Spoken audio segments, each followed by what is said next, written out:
In front of me is Infinix Note 40 Pro Plus, and today I would like to show you how you can enable suggestion strip at the top of your Gboard. Begin by launching Settings and scrolling all the way down to tap on System.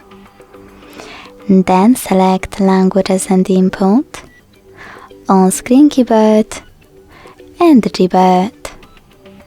Following that, click on Text Correction and use this switcher next to Show Suggestion Strip to activate it. So when I go back, as you can see, mine was successfully enabled. Thanks so much for watching. If you enjoyed this video, leave a like, comment and subscribe. Bye!